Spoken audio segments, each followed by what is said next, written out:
Hola, bienvenidos a Conversaciones con Mario Alonso Puig. Hoy vamos a tener una sesión muy interesante, una conversación con una gran amiga y vamos a explorar el tema de las emociones. Emociones sobre todo cuando hay que hacer frente a desafíos importantes en nuestra vida. Estoy convencido de que ese relato que Marichu va a compartir con nosotros nos va a dar mucha luz a la hora de saber cómo afrontar estas situaciones, cómo afrontar estos desafíos con mayor ilusión, con mayor serenidad y con mayor confianza. Hola Marichu. Hola Mario, muchas gracias por invitarme a charlar contigo. No, yo estoy encantado. Sabes que te tengo mucho cariño a ti y a tu familia y me parece que la historia que compartiste conmigo y bueno, las distintas etapas pueden, como comentaba en la introducción, ayudar a muchas personas a saber cómo hacer frente a momentos que ocurren en la vida de cualquier ser humano y que muchas veces no sabemos cómo afrontarlos.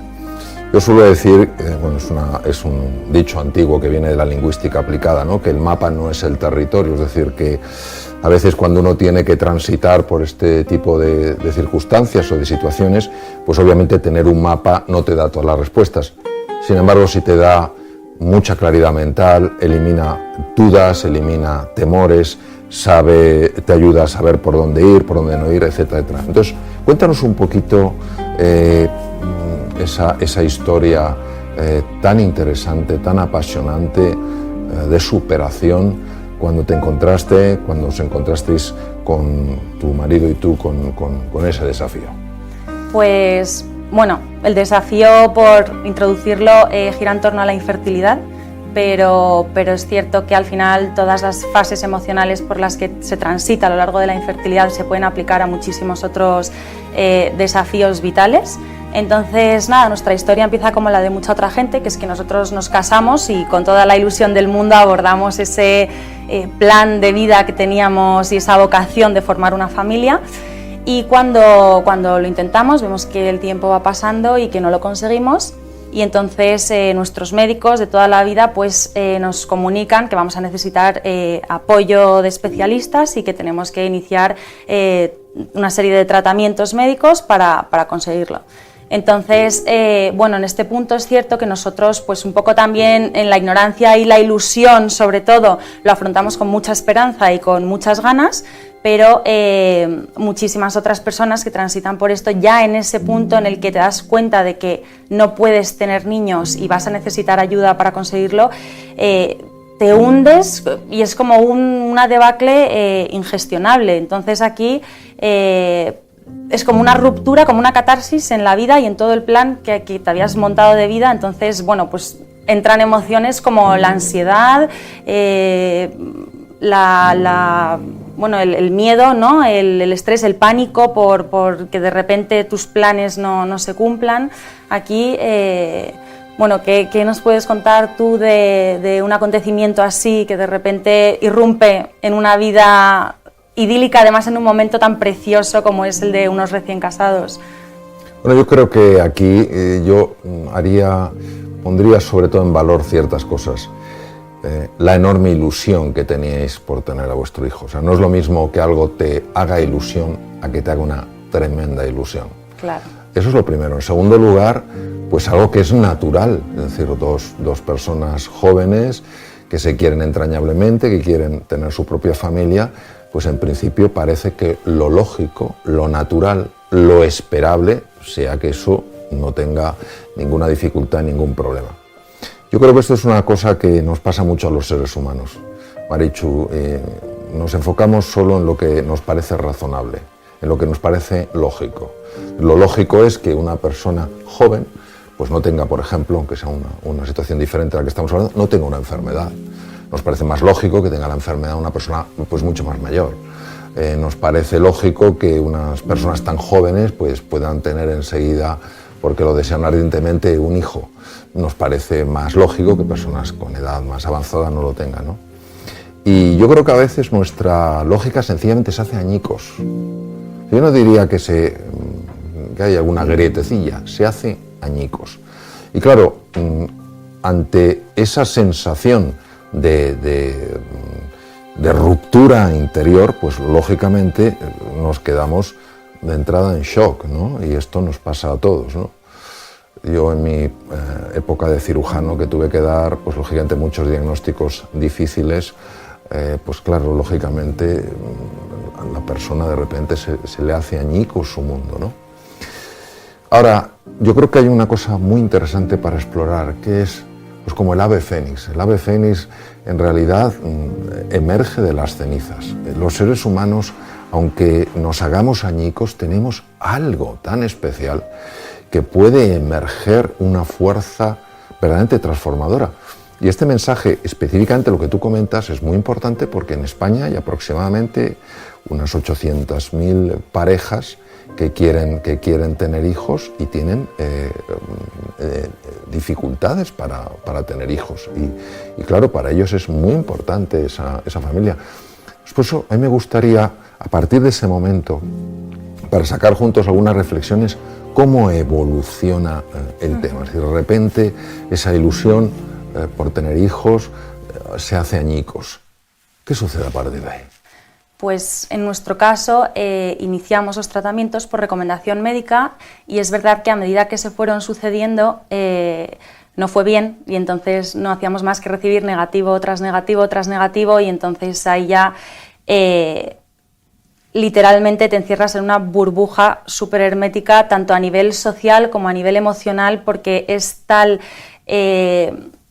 el agobio y el pozo negro en el que te hundes que eres completamente incapaz de afrontar nada de lo que te rodea. Entonces es un desgaste físico súper potente, por supuesto, por la medicación y todo lo que ello conlleva, un desgaste económico también increíble porque los tratamientos son carísimos, de hecho no mucha gente se los puede permitir, y un desgaste emocional, por supuesto, horrible, porque en cada oportunidad pones toda la ilusión del mundo porque es tu bebé, o sea, al final es un proyecto que implica buscar a tu bebé, que qué sueño más legítimo, ¿no? que tener un bebé. Entonces, claro, cada vez que eso fracasa, la caída es tremenda, es brutal, y eso pues conlleva pues un aislamiento social bestial, tanto en parte por el tabú que hay tan enorme en torno a este tema como por el hecho de no poder gestionar embarazos ajenos o no poder gestionar problemas de amigos porque no puedes ser un apoyo en esos momentos para ellos. También el sentimiento de culpabilidad precisamente por no poder estar en esa sociedad y en esa familia porque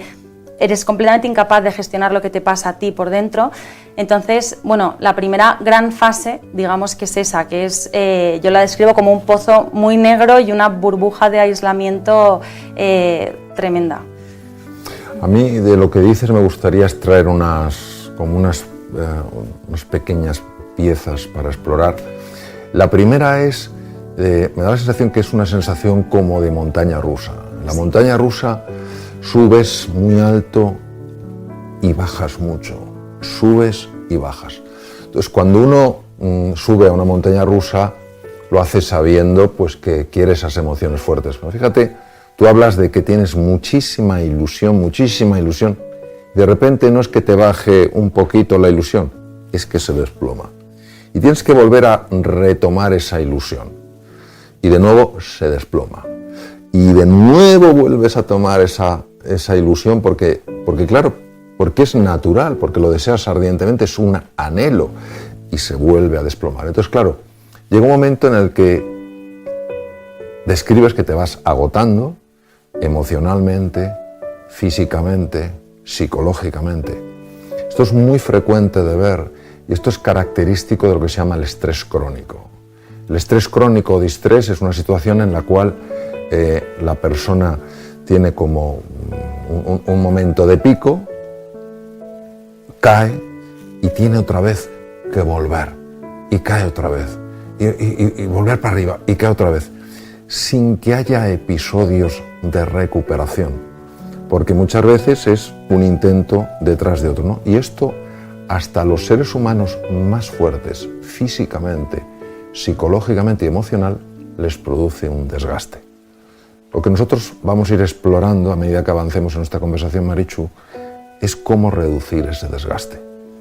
Porque, claro, esto es como lo mismo que tú comentas, el tema económico, que es que lógicamente tiene una gran repercusión económica. Claro, eso tiene una repercusión física, mental, emocional y en algunos casos incluso en la propia relación de la pareja relación con los demás. Nosotros vamos a explorar de qué manera ese desgaste lo podemos reducir. Por otra parte, hablas del desafío que implica la gestión emocional. Cuando se habla de emociones, a veces se habla de una forma muy banal. Ah, no te lo tomes tan a mal. Oh, bueno, esto ya no sé qué. Intenta.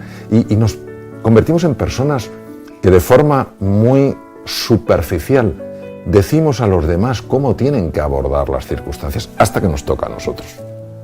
Y cuando la emoción le embarga a uno, todo ese razonamiento intelectual, toda esa cognición apenas sirve, ¿no? Luego has comentado un tema que es muy frecuente de ver, que es el aislamiento. ¿Qué es lo que tú crees que lleva a ese aislamiento?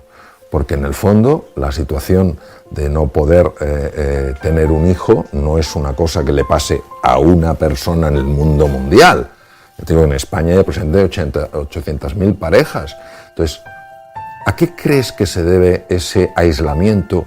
Casi como si uno no pudiera compartirlo, como si la sociedad no estuviera preparada para acoger eso, pero como lo acoge una sociedad que apoya, que estimula y que acompaña. ¿A qué crees que se debe eso? Pues mira, por un lado yo creo que hay un gran componente personal propio, que es que es tan complicado de gestionar esa carga emocional tan inmensa que nos invade, que yo creo que nos aislamos por incapacidad precisamente de autoentendernos, de entendernos a nosotros mismos y de gestionar lo que sentimos. Eso por una parte. Por otra parte, es cierto que, aunque es un tema muy frecuente, es un tema que se comenta poco, y de hecho es que hay un tabú que hay que romper, porque efectivamente es que es muy frecuente y no pasa nada y hay que naturalizar y exteriorizar, pero el caso, la realidad es que no se hace. No sé por qué motivos, no sé si es una cuestión histórica, si hay un componente a lo mejor de orgullo asociado, igual de virilidad, de feminidad, o no lo sé, puede ser. Y la cuestión es que no se comenta. Pero es cierto que una vez se hace, el alivio es tal, porque es que la carga que te quitas de encima, ya suficiente dolor se carga como para encima llevarlo en secreto, que es el doble de carga. Entonces es cierto que el alivio es tremendo. Pero sí que se ha visto que, aunque hay muchísimas personas que por supuesto reaccionan con empatía y están dispuestas, como bien dices, a acompañar y a acoger, pues oye, como se ha hecho siempre en la familia, ¿no? Y entre los amigos, precisamente por esa falta de conocimiento y por ese tabú, hay mucha gente que no sabe reaccionar porque no es capaz de comprender la magnitud de lo que está sufriendo una persona que sufre esto.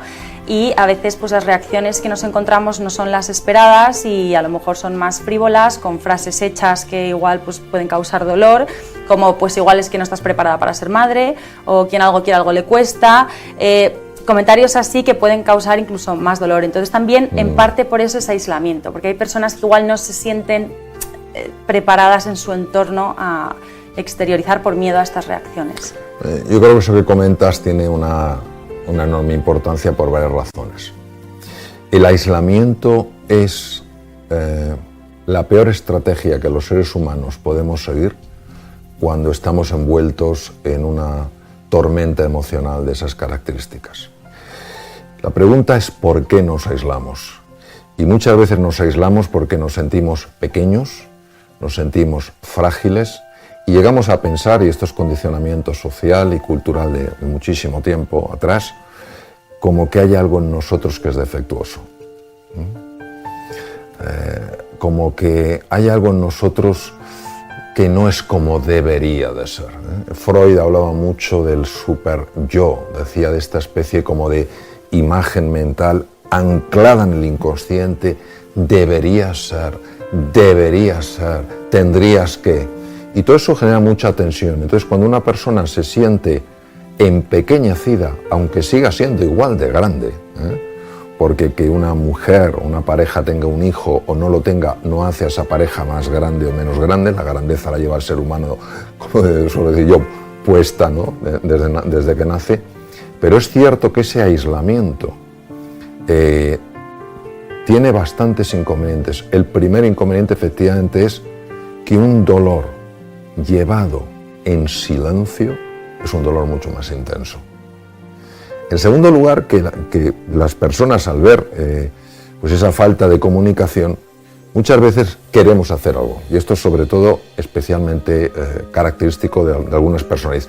Hay que hacer algo, hay que resolver algo, y posiblemente lo único que en ese momento tú esperas, tú deseas, es proximidad, cercanía y apoyo.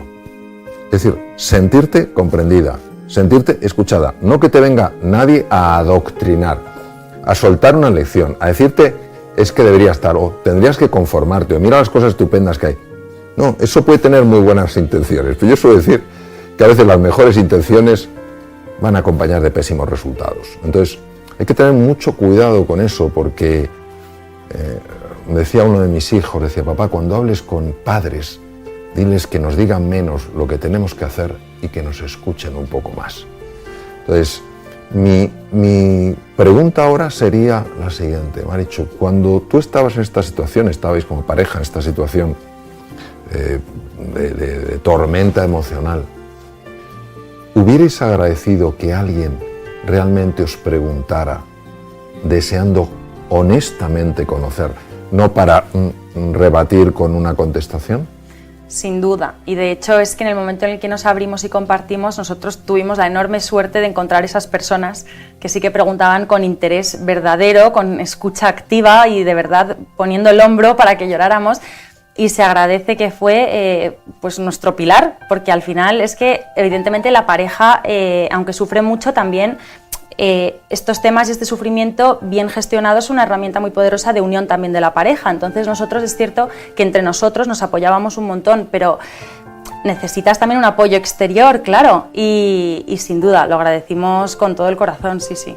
O sea, eso es importantísimo. Es muy importante aquí señalar que, y aquí vamos a entrar en un tema más de fisiología, aunque no tenga una relación directa con lo que estamos hablando, pero en general, hoy se ha demostrado que cuando dos personas o varias personas están realmente conectadas, hay una liberación de una hormona llamada oxitocina. La oxitocina, que es muy conocida por su papel en el parto y en la lactación, es ahora muy bien conocida en todo lo que tiene que ver con la salud del organismo. La oxitocina, por ejemplo, es una de las pocas hormonas que puede desactivar los núcleos amigdalinos que están en el cerebro, que son responsables del miedo. En estas situaciones muchas veces hay miedo que acompaña. También se ha demostrado que hay una rama, se llama el vago anterior, que se activa especialmente cuando las personas se sienten apoyadas. Dices, un hombro, a lo mejor un hombro para apoyarte o un hombro en el que llorar, pero no un hombro que te esté dando una teoría de cómo deberías sentirte o no. Te sientes como te sientes. ¿Por qué? Porque cada uno tiene su vida, ¿no? Es fascinante porque el vago anterior se ha visto que regula la función cardíaca, y esa regulación de la función cardíaca lleva a lo que se llama la coherencia cardíaca, la cual a su vez es capaz de estabilizar un montón de sistemas y de tejidos, ¿no? Entonces yo creo que esta es una primera conclusión, propuesta que podríamos hacer, si te parece, ¿no? Cuando te encuentres con un obstáculo en la vida, primero, recuerda que no eres la única persona que está experimentando esto. El famoso mal de muchos, consuelo de tontos, no es correcto. Es mal de muchos, consuelo de todos, pero no en el sentido que te consuele el mal de los demás, es que no te sientes tan solo, puedes compartirlo. Si yo creo que eso me pasa a mí, me va a dar vergüenza. Yo soy el rarito, soy la rarita, pues no lo comparto. Entonces, primero la importancia de compartir, porque el aislamiento genera muchísima tensión, aumenta el sufrimiento y no resuelve nada. En segundo lugar, evitar ponernos a dar consejos a los demás. Es decir, podemos hacer propuestas, pero no, tú deberías estar, oye, si tal, cual, no. Porque el mundo emocional de una persona es un mundo muy íntimo y desde fuera no podemos realmente saber lo que está sucediendo. Bueno, entonces, tú ya nos has abierto un espacio ahí muy interesante para entender ciertas cosas. ¿Cómo sigue avanzando la situación del tema? Pues nosotros cuando terminamos ese primer tratamiento en el que se fueron sucediendo los negativos, y una vez rompimos nuestra burbuja de aislamiento social, como acabamos de comentar, y decidimos compartirlo, lo cual nos supuso pues un apoyo enorme, decidimos intentarlo una segunda vez. Nos hicieron una serie de pruebas médicas en las cuales se descubrieron pues que mi marido y yo éramos incompatibles genéticamente, lo cual pues nos supuso un drama, o sea, eso fue el inicio un poco del duelo que transitaríamos más adelante, porque eso ya limitaba mucho nuestras posibilidades, pero el caso es que con pauta médica supuestamente nuestras probabilidades de éxito eran altas, entonces lo intentamos una segunda vez, pero las oportunidades se fueron sucediendo y lo mismo, negativo, negativo, negativo. Entonces en ese momento ya llegamos a un punto de agotamiento extremo. Decidimos que nos habíamos consumido ya del todo, a nivel emocional sobre todo, a nivel físico y a todos los niveles. Nos habíamos alejado mucho también de Dios, que para nosotros era importante, ¿no? de nuestra fe y de nuestras creencias. Habíamos perdido mucho tiempo de pareja de grandísimo valor, porque el tiempo que se va no vuelve, y al final la infertilidad absorbe tanto que es que todo gira en torno a eso, con lo cual la vida se consumió todo ese tiempo. Y decidimos transitar un duelo y asumir que igual había llegado el momento de reconocer pues, que posiblemente no llegáramos a ser padres nunca y que no pasaba nada y que teníamos la enorme suerte de habernos encontrado el uno al otro, que en la vida hay que poner más el foco en todo lo que tenemos y no solo en lo que nos falta, reencontrarnos un poco con Dios, con nuestra fe, y soltar un poco parte de esa carga y de esa cruz que cargábamos y ponerla en sus manos y confiar en que lo que tuviera que ser será también, y sobre todo pues dejar de compararnos con los demás y ser felices en nuestro día a día y en nuestra vida, y recuperar un poco nuestras vidas. Entonces ese fue un periodo un poco de duelo en el que crecimos muchísimo. Yo siempre digo que no he sido nunca en toda mi vida más feliz que en esa etapa. O sea, cuando decides soltar algo tan inmenso como el sueño de ser madre y recuperar tu felicidad basándola en nada y a la vez en todo, que es todo lo que tienes, pero sin ponerlo en un foco en concreto. Y nada, y en ese momento decidí abrir una cuenta de Instagram para comunicar pues todo esto, para compartir todo esto con gente que pudiera estar pasando por lo mismo. Es curioso porque hay una gran diferencia, una gran distinción entre lo que es la aceptación y la resignación. La resignación es un resentimiento encubierto y nunca te puede dar sensación de felicidad, porque tienes el aguijón ahí metido. Pues llega un momento en que te das cuenta de que, claro que para ti la maternidad, para ti, para tu marido, la maternidad es muy importante, no es lo único que cuenta. Y de alguna manera había habido una absorción completa en la maternidad que había convertido en el centro de toda vuestra vida, en el centro de toda vuestra existencia. En ese momento dijiste, bueno, claro que es muy importante, no es el centro de toda nuestra existencia. Hay muchas cosas por las que merece la pena vivir, nuestra relación, nuestro amor, nuestra salud, mil cosas, ¿no? Esa toma de perspectiva es lo que se llama aceptación. Entonces, aceptas y decir, asumes una realidad, la realidad es que de momento no me puedo quedar embarazada, pero también te abres a la existencia de una realidad todavía más poderosa, ¿no? Que es, esa realidad más poderosa es, oye, tenemos una relación extraordinaria y hay un montón de cosas maravillosas. Fíjate que en ese sentido, cuando se produce la aceptación, que es la parte final del duelo, nos invade una enorme serenidad, una enorme paz interior.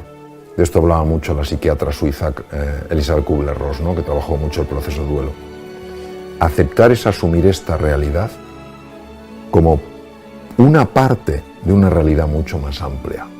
En lugar de quedar totalmente atrapados en algo que puede llegar a convertirse en una obsesión que drena toda la energía, drena todos los recursos, parece que no hay otra cosa en la vida.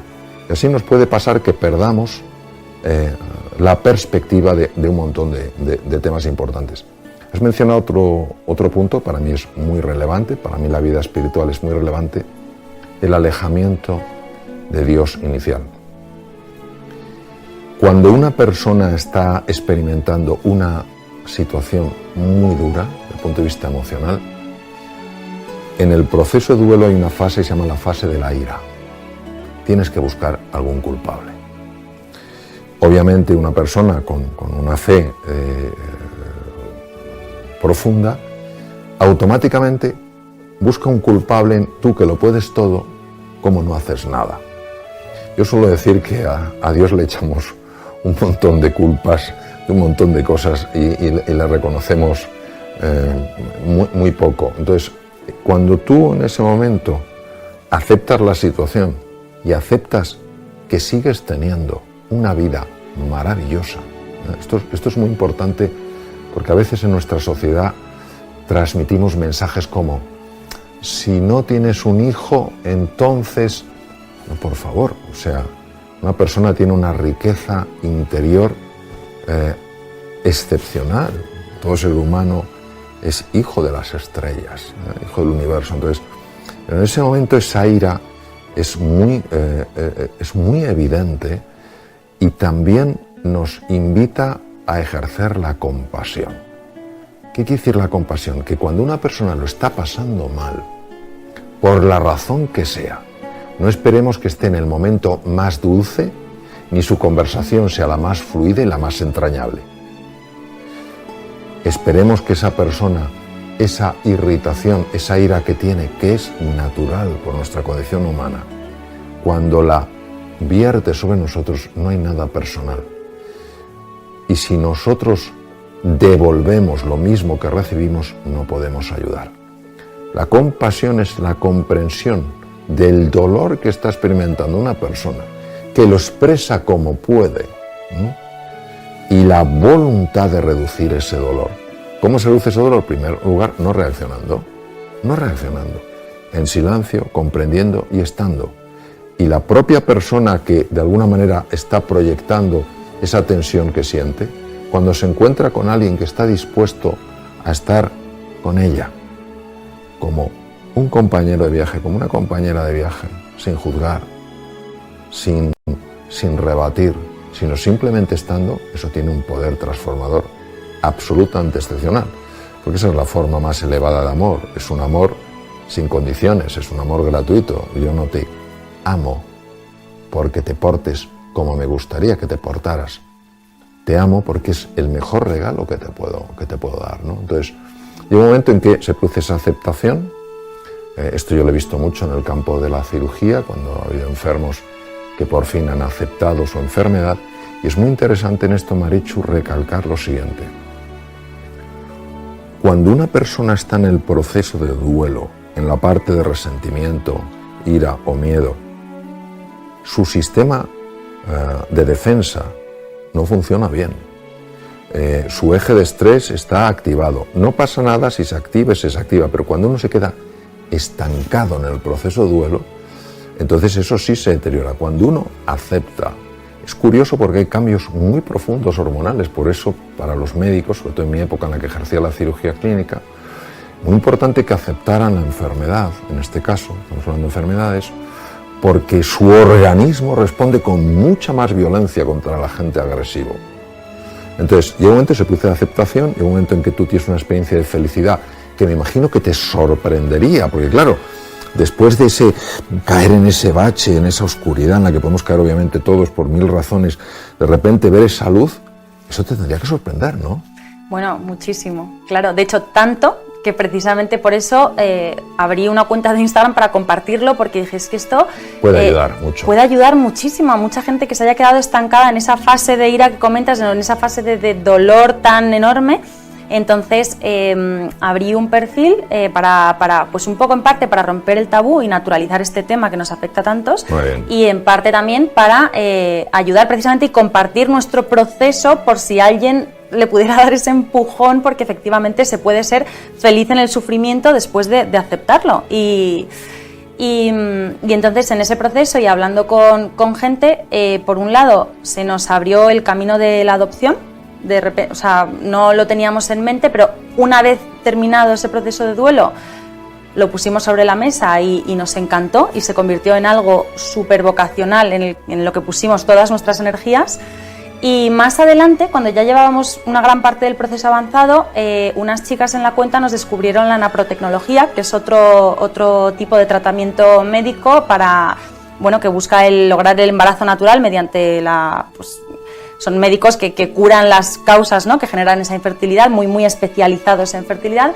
Y aunque al principio es cierto que nos mostramos muy reticentes, porque al final en el mundo de la infertilidad y en general de cualquier vulnerabilidad humana hay mucho aprovechado y mucho truquito, al final investigamos, nos gustó y nos pusimos en manos también de la naprotecnología.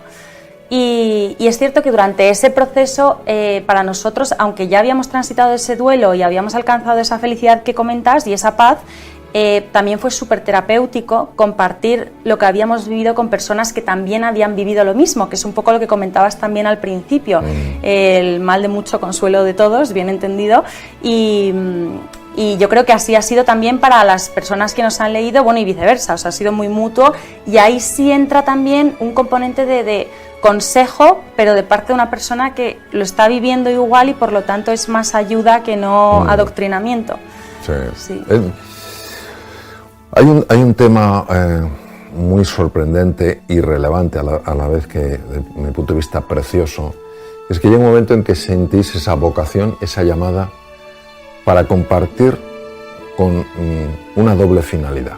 La primera finalidad es quitar ese tabú. O sea, no es fácil cuando hay un tabú que alguien diga, esto me está pasando a mí. Esto lo hemos visto muchísimo con el tema de muchos temas de situaciones psicológicas, ansiedad, depresión.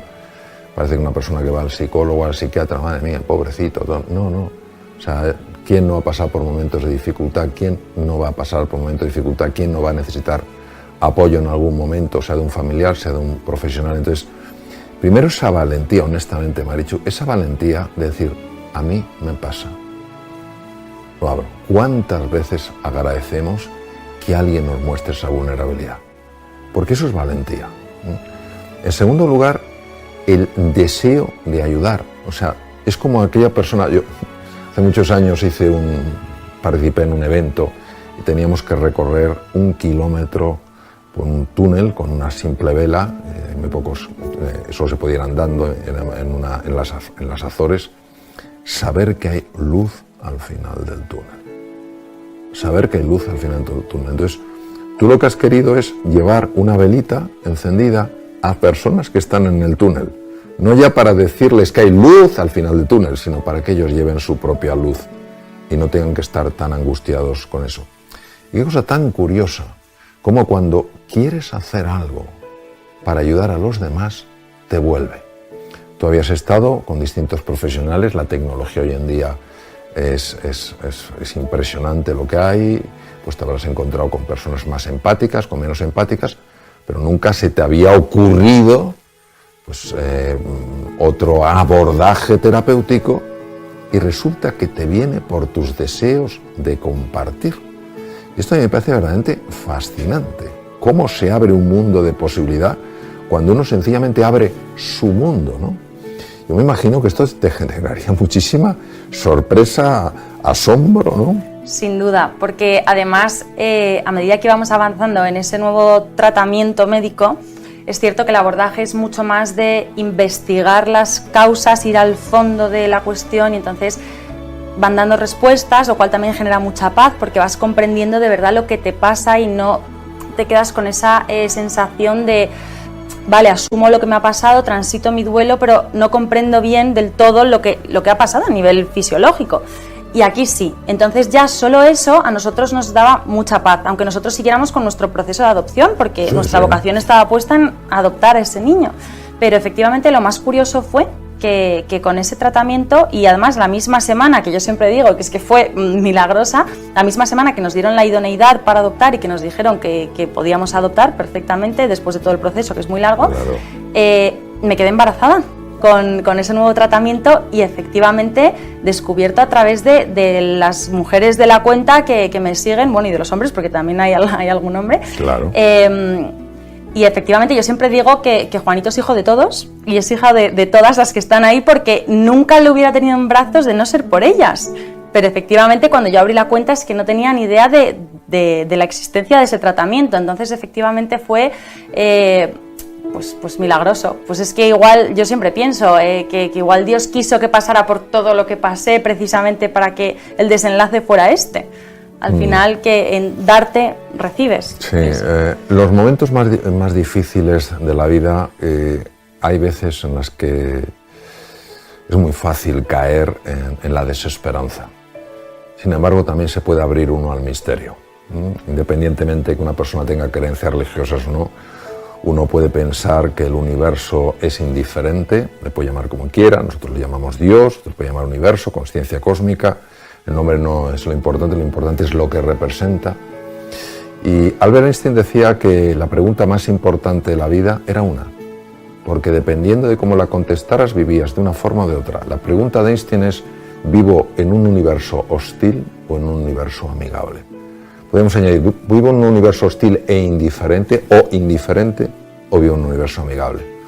Cuando uno considera que el universo es hostil, siempre está a la defensiva. ¿Por qué? Porque tiene miedo de que le den. Claro, es un universo con tal envergadura, ¿qué voy a hacer yo, pequeño mortal, ¿no? Si es indiferente, ¿qué más les da a mí? ¿Qué más le da mi sufrimiento? Pero si crees que es amigable, que no es hostil, que es amigable, no cabe duda que sigue unos principios, y uno de ellos es la generosidad en el compartir, la valentía, el que te importen los demás, y puede utilizar los canales más sorprendentes para venir en tu ayuda, ¿no? Lo digo porque aquí vemos una aplicación preciosa del efecto beneficioso que puede tener una determinada utilización de las redes sociales, donde aquí no es buscando glamour, aquí no es buscando contar el sitio tan maravilloso en el que estás pasando a lo mejor unas vacaciones, sino que es ayudar a los demás. Y claro, al abrir ese abanico te puede llegar una información desde los sitios más impresionantes. Hay otro punto que me ha parecido notar cuando hablabas. Para ti fue muy importante que te dieran un porqué a lo que te pasaba. Da la sensación, y me corrige si me equivoco, que hasta ese momento se había estudiado alguna cosa, pero tú encontraste un nivel de hondura en el porqué que no estaba. Esto es importantísimo recalcarlo, porque el ser humano siempre está preguntándose por qué. Y hay porqués que no podemos contestar, pero sí podemos decir, hay una causa, no sé cuál es la causa. Seguiré investigando. En lugar de decir, bueno, hasta aquí estamos, ¿no? Yo creo que tú, que vosotros como pareja valorasteis mucho esa profundización en el por qué. ¿Es así? Sí, sin duda. Nosotros la impresión que nos había dado hasta la fecha es que se ponía mucho el foco en el objetivo, que era conseguir ese bebé, conseguir ese bebé, conseguir ese bebé. Pero claro, tiene que haber una causa de base por la cual ese bebé de forma natural no llega. Y eso es algo que inicialmente no se investigó bien. Daban unas respuestas que supuestamente no justificaban esa infertilidad natural, y entonces a nosotros eso siempre nos dejó pues una cierta incomodidad, ¿no?, psicológica, porque bueno, habíamos transitado ese duelo y le habíamos dicho adiós a nuestro mayor sueño sin tampoco entender del todo, pero bueno, al final pues nos abandonamos y confiamos. Y es cierto que al descubrir la naprotecnología, sí, bueno, el objetivo principal es precisamente curar y sanar, no tanto conseguir ese bebé, sino que ese bebé es consecuencia de una sanación y de que se pone un tratamiento y una cura a todas las posibles causas de infertilidad que hay. Y eso para nosotros fue fundamental, porque aunque tuviéramos el foco precisamente en la adopción, que estábamos en ese momento en el proceso, a nosotros mentalmente era una paz impagable saber y por fin entender qué era lo que estaba pasando y por qué había pasado todo lo que había pasado. Yo creo que tenemos que poner en valor, primero, que hay muchísimos profesionales en el campo de la reproducción asistida que son de primer nivel y ofrecen distintos tipos de abordajes. Algunos pueden ser más efectivos, otros menos, entonces el que funciona en vosotros, funciona en vosotros, en otras personas pueden funcionar otros abordajes, ¿no? Lo importante es que os llegó una información por un sitio absolutamente inesperado. Yo suelo decir algo que no es especialmente lúcido, pero a mí me sirve, que cuando el universo se pone en marcha, el impacto siempre es el siguiente: sorpresa, sobrecogimiento y gratitud. ¿Por qué? Porque no te lo esperas. Pero segundo, es algo tan brutal en su manifestación que te produce sobrecogimiento. Es decir, ¿cómo es posible que yo, queriendo ayudar y solo buscando ayudar, transmitiendo mi historia, abriéndome a los demás, haya sido además ayudada? Esto es un principio precioso del universo. La mente humana es la que es escasa el universo es abundante. ¿Por qué no vemos más abundancia? Porque ya nos encargamos nosotros de que esa abundancia no aparezca, ¿no? Fíjate qué cosa más bonita, o sea, ayudaste, porque sin duda hay muchas personas, hombres y mujeres, a los que les has ayudado con tu historia y les estás ayudando en este momento. Es que además has sido ayudada.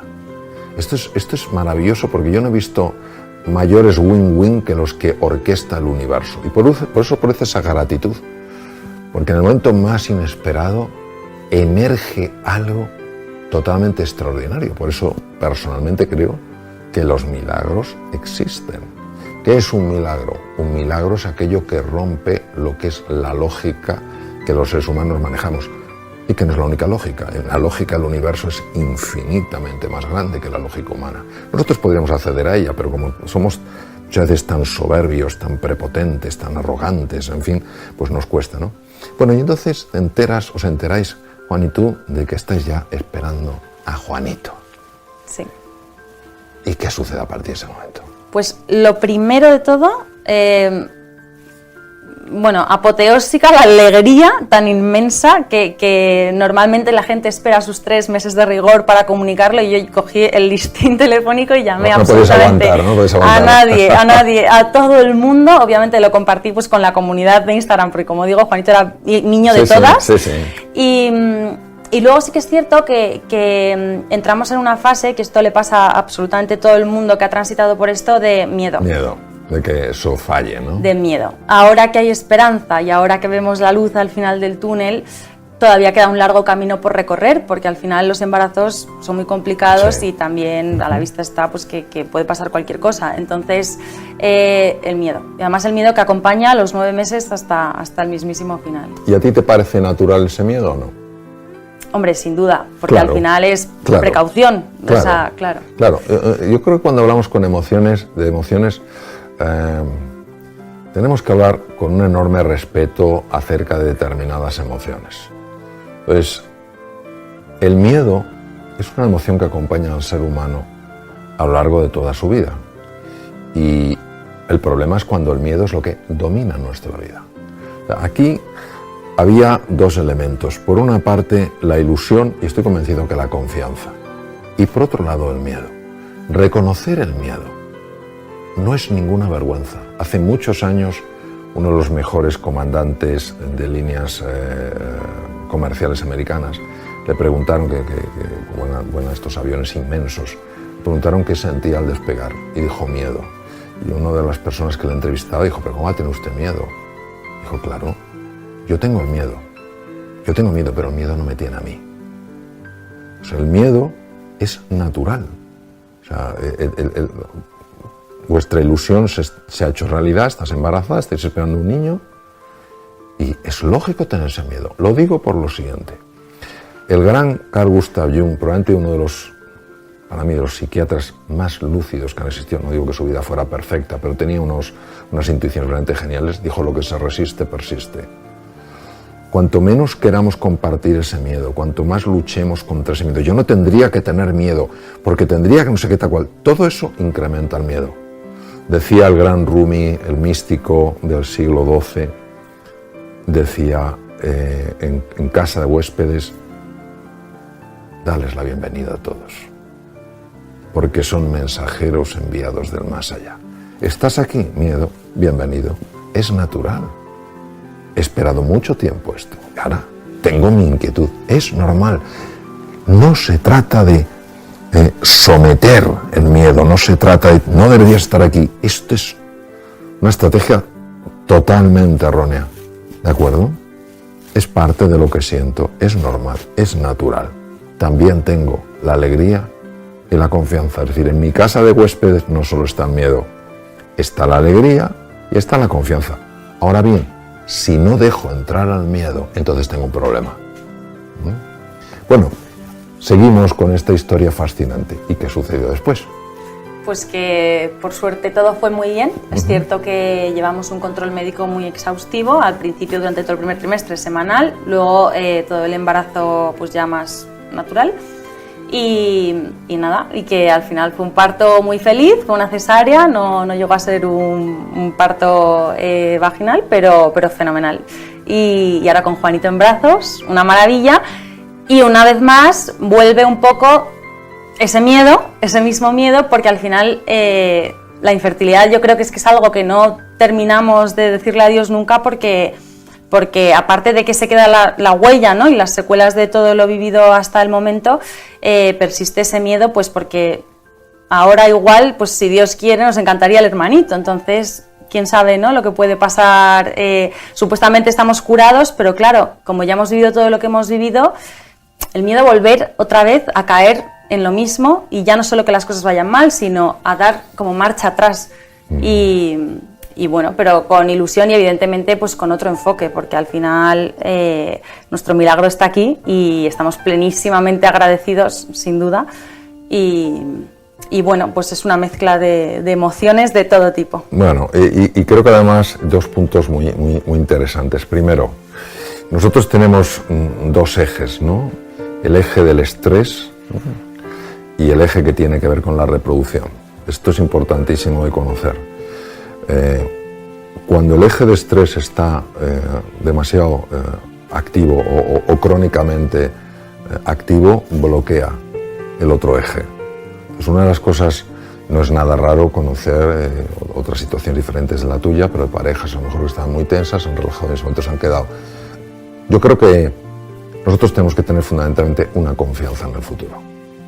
Tenemos que tener confianza en el futuro. Tenemos que tener confianza, un poco como decía Einstein, porque él lo vivió así, que el universo es amigable, que las cosas no nos pasan sencillamente para fastidiarnos, que hay un proceso de aprendizaje, hay un proceso de crecimiento, de evolución. El miedo va a aparecer en nuestras vidas, lo importante es que no sea el que domine nuestra vida, es decir, que no seamos personas que vivamos asustadas, porque si vivimos asustados no podremos vivir la vida, ¿no? Y luego tener confianza y estar, lógicamente, enfocados en un objetivo, no apegados al objetivo. O sea, ¿cuántas veces no habré conocido yo, hablando con distintas personas, apegados al objetivo? Solo existe ese objetivo y se va perdiendo todo el proceso. Cuando yo alcance eso, seré feliz. No, la felicidad es un estado muy diferente al de alcanzar un objetivo. La felicidad es un estado del alma, un estado del ánimo. Y en ese estado del ánimo habrá momentos en los que estarás más alta, estaré más alto, momentos estaremos más bajo. Siempre tendremos una referencia, es decir, ni lo más alto es soy el rey, la reina del mundo mundial, ni lo más bajo, no soy nada. Sino que hay ese punto de decir, yo soy quien soy, y quien soy vale la pena, y nuestra relación vale la pena. Y si vienen más niños, bienvenidos, iremos a por ellos, nos enfocaremos en ellos, no haremos de ese objetivo toda nuestra vida, ¿no? Y yo creo que esto es curioso porque cada vez sabemos más, conocemos mejor la increíble conexión que hay entre los procesos fisiológicos, los procesos mentales, los procesos afectivos y los procesos anímicos. Entonces, los griegos hablaban mucho de la ecuanimidad, ¿no?, como cualidad que nos permite mantener un determinado nivel de estabilidad. Es decir, ni caemos en la desesperanza, ni pensamos que todo es fuegos artificiales. Entendemos que la vida es desafiante, que tenemos que ir creciendo, que tenemos nuestras ilusiones, nuestros anhelos, que vamos a tener nuestros miedos y que juntos podemos ir avanzando, compartiendo, como has hecho tú. Fíjate la importancia que tiene compartir. Yo soy un gran seguidor de Elisabeth Kubler-Ross. Elisabeth Kubler-Ross ganó el Premio Nobel de Medicina en el 2009 por descubrimiento de una enzima llamada la telomerasa. No fue la única, hubo un grupo en Nueva York también y el premio fue compartido. La telomerasa es una enzima muy curiosa porque se encarga de alargar los telómeros, que son unas estructuras en los extremos de los cromosomas que de alguna manera mantienen la configuración tridimensional del DNA, pues si no la célula no se puede reproducir.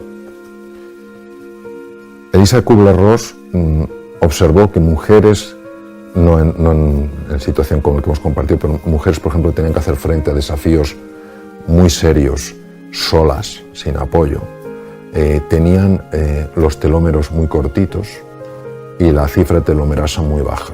Esto implica una expectativa de vida menor.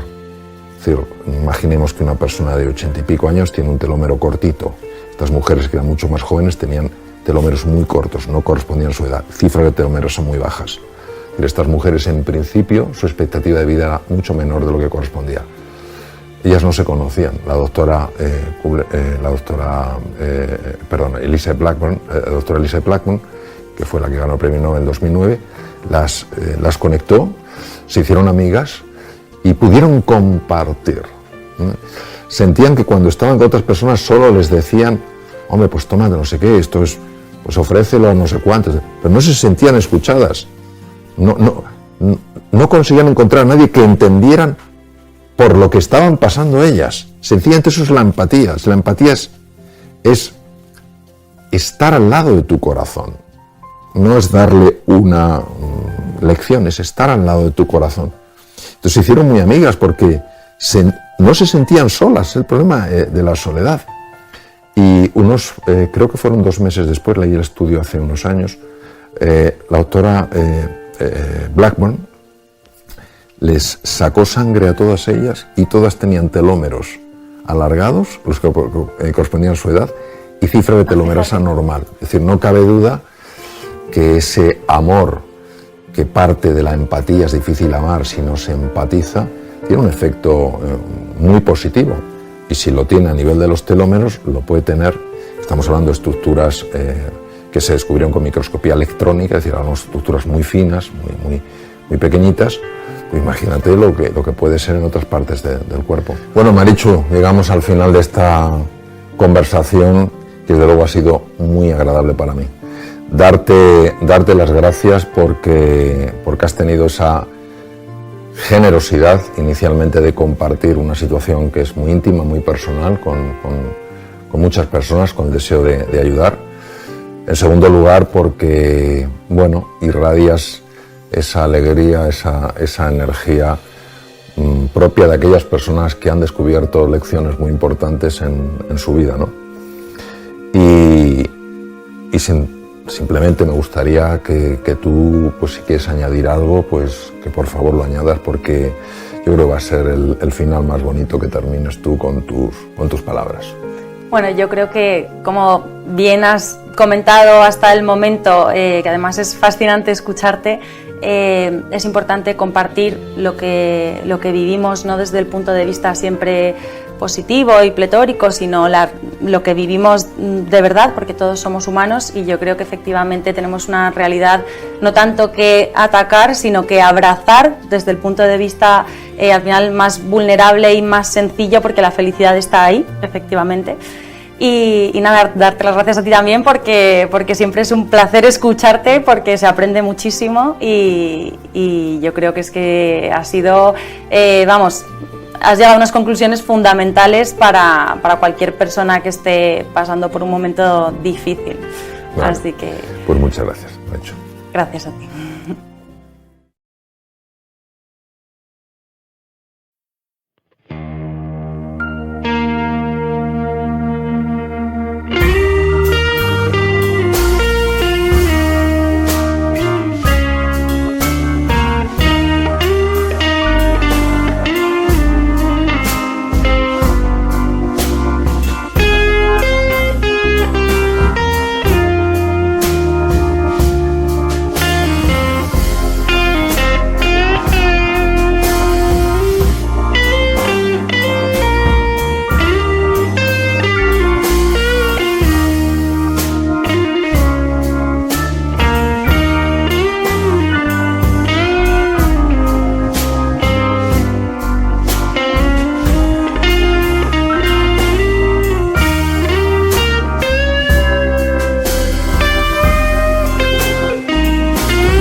Gracias.